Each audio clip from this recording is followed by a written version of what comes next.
las 7:44, doy la bienvenida a Carolina Bernal. Ella es docente de la Escuela Politécnica Nacional, ingeniera geóloga y experta en hidrosedimentología. Así es. Buenos días. Muchas gracias. Cuando digo experta en hidrosedimentología, quiero mencionarlo porque usted conoce todo lo que ha ocurrido y lo que está ocurriendo y lo que va a ocurrir en el río Coca, que está en un proceso de erosión regresiva amenazando a la central Coca-Cola Sinclair. Así es, buenos días con todos. Pues sí, yo estoy estudiando el río Coca desde el 2004 con algunos proyectos de investigación nacionales e internacionales.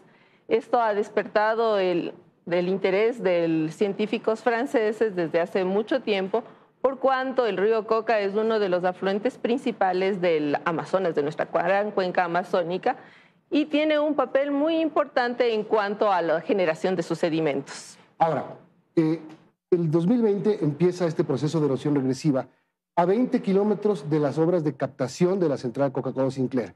En 4 años ha recorrido 13 kilómetros, es decir, está a 7 kilómetros de las obras de captación. Es decir, el tiempo es muy rápido para la amenaza que tiene Coca-Cola Sinclair. Así es. El tema es que cuando nosotros tenemos algún problema con un río, el peor error que podemos cometer es decir, en este punto tengo una hidroeléctrica, en este punto analizo los efectos que va a tener. Siempre se va a hacer un análisis a nivel de la cuenca hidrográfica, de la gran cuenca, es decir, que comenzará desde el Cayambe, el Antizana, y tendrá que terminar en el río Amazonas, ¿sí? Entonces, en un principio se cuestionaba y decía por qué nosotros ponemos una hidroeléctrica a 20 kilómetros y los efectos se están viendo con la desaparición de la cascada de San Rafael Aguas Abajo. Entonces, es un proceso continuo que tiene el río y que va a sentirse sus efectos, tanto aguas de arriba como aguas de abajo. Comenzó el problema aguas de abajo, pero ahora ya tenemos problemas de aguas de arriba. ¿Y eso qué significa? Los problemas de aguas de arriba significa que la población y la infraestructura que tengamos en dirección al Chaco está ya siendo afectada por una gran cantidad de sedimentos que están siendo acumulados y que también están impidiendo que la hidroeléctrica en sí trabaje eficientemente debido a que hay una gran cantidad de sedimentos finos que están llegando directamente a los desarenadores. Cada vez es más la frecuencia con la que Coca-Cola debe detener su operación por la acumulación de sedimentos. ¿Esto no se calculó nunca? ¿Esto es producto del cambio climático? ¿Es producto de algo que no se puede calcular? El problema arranca cuando no se considera el transporte de los sedimentos gruesos, de esas piedras que nosotros vamos por esa zona y vemos que son bastante grandes, ¿no? Que son de 20 centímetros. Así. Entonces, ese transporte no se considera y eso fue lo que llenó este embalse que no tendría que haber existido, pero que se nos ha formado ahora, se ha llenado toda su parte baja de estos sedimentos gruesos y ahora solo en la parte superior vamos a tener estos sedimentos muy finos que además ya están formando grandes islas con árboles de hasta 4 o 5 metros. ¿Eso qué significa? Significa que Coca-Cola Sinclair está seriamente amenazado. Está seriamente amenazado, tanto aguas arriba para esta sedimentación, esta acumulación de sedimentos drástica, como por esta erosión regresiva que en cambio le amenaza aguas de abajo. Estando 7 kilómetros lejos, a 7 kilómetros de las obras de captación, Coca-Cola tiene que salir de operación normalmente por la acumulación de sedimentos. Mientras más avance hacia la obra de captación, más veces tendrá que parar Coca-Cola Sinclair.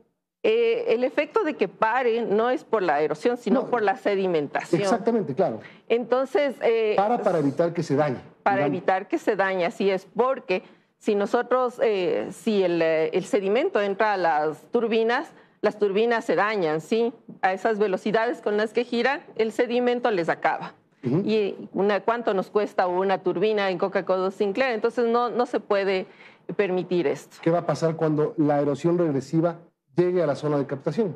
Cuando la erosión regresiva llegue a la captación, lo que va a pasar es que el lecho del río se profundiza y entonces ya no van a estar en el mismo nivel el túnel de captación con el agua que está entrando. Entonces el agua va a quedar muy abajo el lecho del río, muy arriba el túnel de captación, el agua no va a poder entrar. No va a poder entrar. Entonces, En ese momento sale y hay una de las... Sale para siempre. Sale para siempre. Hay algunas sugerencias que se han dado de que la captación se ponga aguas de arriba hacia el Quijos.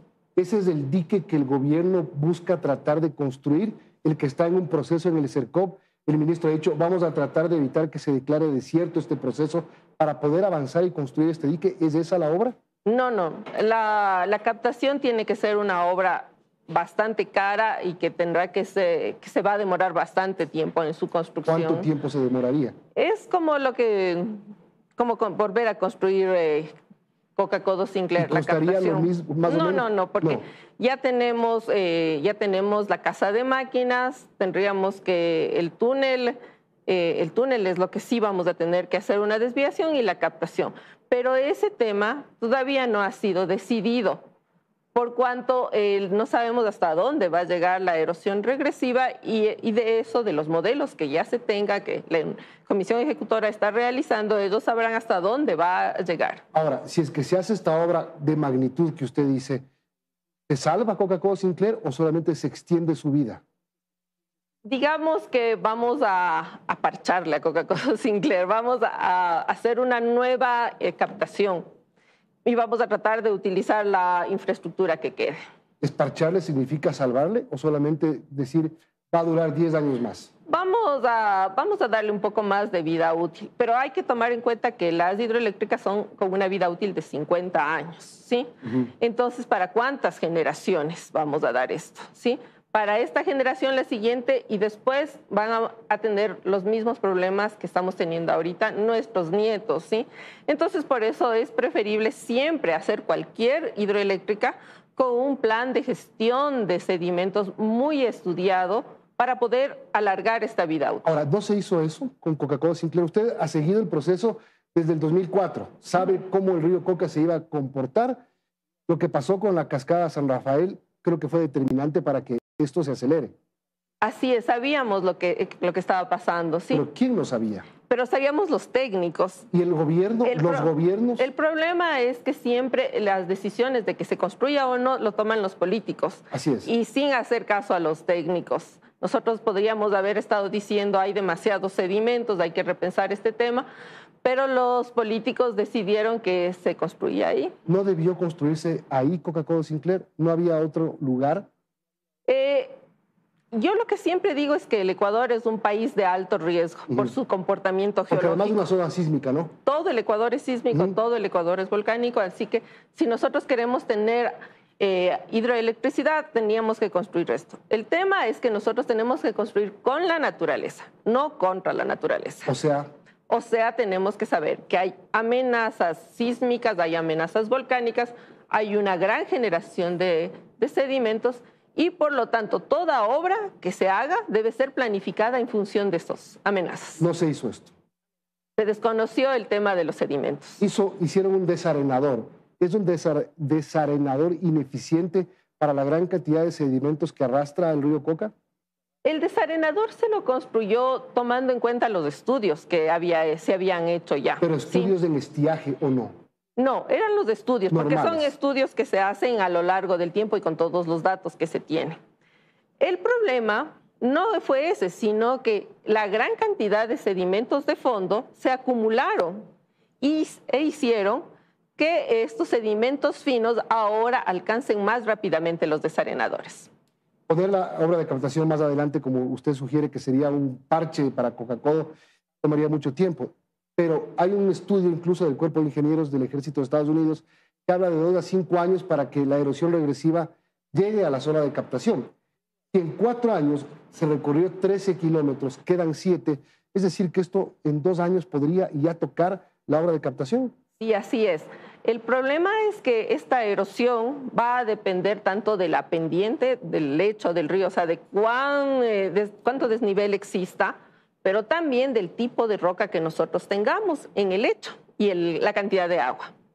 Entonces hay que saber que el río Coca y el Reventador han tenido una relación muy estrecha a lo largo de su historia. Entonces el Reventador ha tenido unos grandes eventos colapsos, ¿sí?, que han tapado el río Coca. Incluso hay los registros geológicos que nos dicen que se represó por algún tiempo y dejó sedimentos. ¿Ves? Y son unos sedimentos que yo le compararía con una mantequilla cuando estamos hablando de erosión, ¿sí? Esos son los sedimentos que ahorita está atravesando la erosión regresiva. ¿Se puede hacer un cálculo de cuántos sedimentos se han movilizado durante ese tiempo? Hay un cálculo, sí, eso se necesita hacer con topografía, con instrumentación muy especial. ¿Cuál es el cálculo? Ese cálculo ha sido hecho por esta comisión ejecutora de 500 millones. De toneladas. De toneladas. De sedimentos que se han movilizado. Pero al momento en el que se hizo los cálculos, ahorita eso ha avanzado y eso debe estar bastante más. ¿El doble? No, no tanto. No tanto, pero sí bastante más. Pero sí bastante más. 500 millones de toneladas. Y tomando en cuenta, hay un dato importante, es que en esta zona ya se tuvo un terremoto en el 87, que hay que recordar. Que rompió el oleoducto transversal. ¿Qué pasa si hay un terremoto, un sismo ahora en la zona? Va a ser muchísimo más grave porque nos deja sin hidroeléctrica, nos deja sin la estación de bombeo del Salado, que es el corazón del Sote, nos deja sin los oleoductos y nos deja sin carreteras para entrar a las zonas de explotación petrolera. Pero tenemos que saber que además no es solo Coca-Cola Sinclair, que es una obra de casi 3.000 millones que quedaría fuera de operación, que es lo más grave, pero ya ha causado la rotura del Sote, del OCP, del poliducto, de la carretera, poblaciones aisladas, es decir, es más grave de lo que estamos conversando este tema. Así es que todas estas cosas tienen que ser hechas en un análisis de cuenca hidrográfica de área, ¿sí? Ajá. Entonces, en esa área va a ser afectada por todo lo que haga el río y en esa agua, en esa área, todas las actividades del ser humano. Ingeniera, tengo 30 segundos. La primera pregunta es, para terminar, el dique que el gobierno está planteando hacer, al que me refería hace un momento, ¿en qué ayuda? El dique permeable está construido o está diseñado para retener sedimentos. Sí, entonces es necesario saber en qué parte. ¿Dónde? ¿Aguas de arriba o aguas de abajo? ¿Usted ha visto el proyecto? No he visto el proyecto. He estado buscando información, pero no he encontrado. Porque el problema es muy distinto a aguas de arriba a aguas de abajo. Y los dos están ahorita amenazando a Coca-Cola. Entonces nos deberían explicar a nosotros como técnicos dónde está y cómo va a ser. Déjeme decirle una cosa, antes de nada. Hay algo que se debe aprovechar. Cuando uno está en puestos como en CELEC, en los ministerios, sí, tiene que actuar muy reactivamente a las cosas, ¿sí? Pero nosotros en la academia podemos reflexionar y pensar mucho más sobre los problemas. Entonces debería aprovecharse una sinergia entre gobierno y academia para reflexionar estos problemas del país. Hágase lo que se haga, Coca-Cola Sinclair está condenada a desaparecer. Está condenada. No importa si se hace un dique, si se hace una obra de captación más adelante. No hay ninguna manera, porque lo que sucedió fue que el río fue alterado en su transporte de sedimentos, porque ya ahorita no hay cómo transportar sedimentos, no pusieron las compuertas de base. Entonces no se puede limpiar y eso está provocando un desequilibrio terrible que va a provocar la desaparición. ¿Se debe culpar a alguien por esto? ¿Se debe culpar a algo por esto? Cuando me preguntan eso hay una pregunta que hay que pensarla muy bien, ¿no? Porque puede tener muchas respuestas, además. Muchas respuestas. Porque una es sí, tenemos un entorno geológico muy complejo, pero se debe construir con la naturaleza, conociendo nuestras debilidades. El diseño sí contemplaba las compuertas de fondo, no se construyó. ¿Por qué no se construyó? Eso nos hubiera ayudado muchísimo a alargar el tiempo de vida útil. O sea, esto es un poco de todo. No se calculó bien el tema geológico, el calentamiento global y los políticos. La tormenta perfecta. Y tal vez lo que se hizo debió haberse hecho una hidroeléctrica más pequeña y con un mayor respeto hacia el transporte de sedimentos. Terminamos preguntándonos siempre, porque cuando llueve en Paute, todo está bien. Cuando llueve en Coca-Cola Sinclair, todo está mal. Así es, porque le decía que la erosión, este trabajo de destrucción que hace la naturaleza siempre, está dependiendo de la cantidad de agua. Y si hay más lluvia, hay más poder sin más sedimentos y más poder de fuerza para destruir. Ingeniera, muchísimas gracias. Muchas gracias a ustedes. 7:59, Carolina Bernal, docente de la Escuela Politécnica Nacional, ingeniera geóloga, sobre lo que pasa en Coca-Cola Sinclair. Lamentable escucharlo. Pausa. Bueno, terminamos, Liz. Con esto ya terminamos, Milton y amigos. Ya vienen inmediatamente las noticias de la comunidad. Buenos días. Buenos días.